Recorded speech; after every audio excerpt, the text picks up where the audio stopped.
앵커의 일기를 시작하겠습니다. 1965년 미국의 이민법이 바뀌면서 아시아계에 대한 이민 제한이 폐지됐습니다. 이에 따라 한국인의 이민이 공식적으로 허용이 되었고 한국인의 본격적인 미국 이민은 1960년대 말부터 시작되었다고 볼 수 있습니다.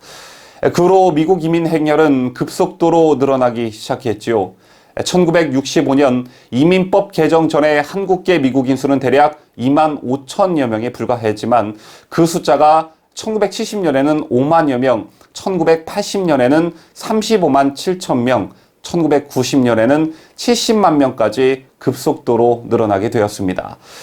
대한민국 외교부는 재미 한국인 수를 2019년 현재 약 254만 7천 명으로 추산하고 있고 한반도 이외의 지역에서 가장 많은 한민족이 살고 있는 곳 또한 미국이라고 합니다. 이렇게 미국의 이민간 세대를 1세대라고 칭하고 있고 이민 가서 낳은 세대가 2세대, 그리고 1.5세대는 우리나라에서 태어나 미국에서 자란 사람들을 칭하고 있습니다. 그렇다면 요즘 이런 사람들은 뭐라고 호칭해야 하는 것이 맞을까요? 최근 미국의 투자 이민을 알아보려는 사람들이 급증하고 있다고 합니다. 호주와 달리 미국은 50만 달러, 우리 돈으로 약 6억 원을 투자해 일자리를 만들면 비자를 받을 수 있는데 다음 달 21일 최소 투자 금액이 90만 달러로 오르기 전에 막차를 타려는 수요가 몰리고 있다는 것입니다. 물론 제도가 바뀌기 전에 나타나는 일시적인 현상일 수는 있겠으나 그렇게만 치부하기에는 이들이 이민을 가려고 하는 이유가 심상치 않아 보입니다.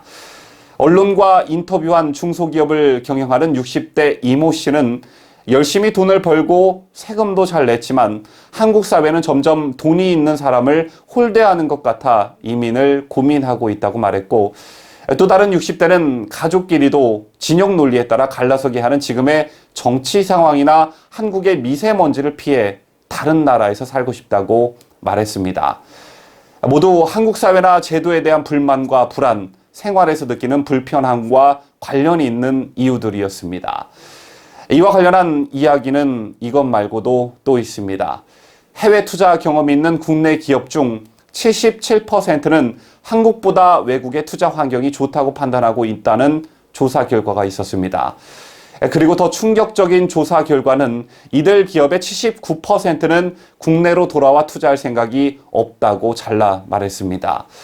국내로 돌아와 투자할 의향이 없다고 한 것은 최근 국내의 투자 환경이 얼마나 척박한지를 여실히 보여주는 대목이 아닐 수 없는데, 현 정부 출범 후 급격한 최저임금 인상, 비정규직의 정규직화, 주 52시간 근로제 등으로 노동비용이 증가하고 여기에 법인 세율까지 올랐기 때문에 어쩌면 이들의 한국 탈출은 당연한 일일지도 모르겠습니다.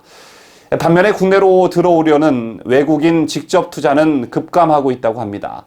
한국으로 들어오려는 사람보다 나가려는 사람이 많아지고 우리나라 기업들이 해외로 빠져나가는 그 수에 비해 외국 기업이 우리나라에 투자하려는 수가 현저히 줄어들고 있는 현상. 그렇습니다. 우리는 문재인 보유국이었습니다. 한 번도 경험하지 못한 그런 나라를 만들겠다던 문재인 정권의 대한민국은 더 이상 경험조차 하기 싫은 나라로 변모해버리고 말았습니다. 그런데 돈 있는 사람들이야 이민이라도 생각해 볼 수 있지만 한 달 한 달이 벅찬 서민들은 이민은 그저 그림의 떡일 뿐입니다. 문재인 정권은 앞으로 2년 후면 물러나게 됩니다. 그러나 이 정권이 만든 폐해는 긴 시간 동안 국민 여러분께서 떠안아야 합니다. 한 가지 다행인 건 국민들이 점점 무능한 좌파 정권의 환상에서 깨어나고 있다는 점입니다. 지난 개천절과 한글날 표면적으로는 조국에 반대하는 집회였다고 하지만 그 속을 들여다보면 그동안 마음속에 숨겨왔던 문정권에 대한 불만이 폭발했던 성격이 더 강했습니다.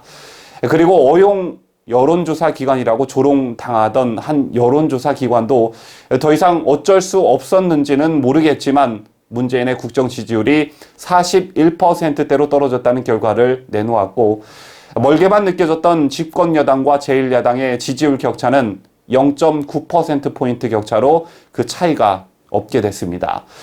제재 정부 여당은 서초동에 모인 몇 안 되는 촛불들을 위한 답이 아닌 폭발하기 일보 직전인 대다수의 상식 있는 국민들에게 어떤 말을 내놓으시겠습니까? 오늘의 앵커의 일기는 한 번도 경험해보지 못한 나라는커녕 더 이상 경험조차 하기 싫은 나라였습니다.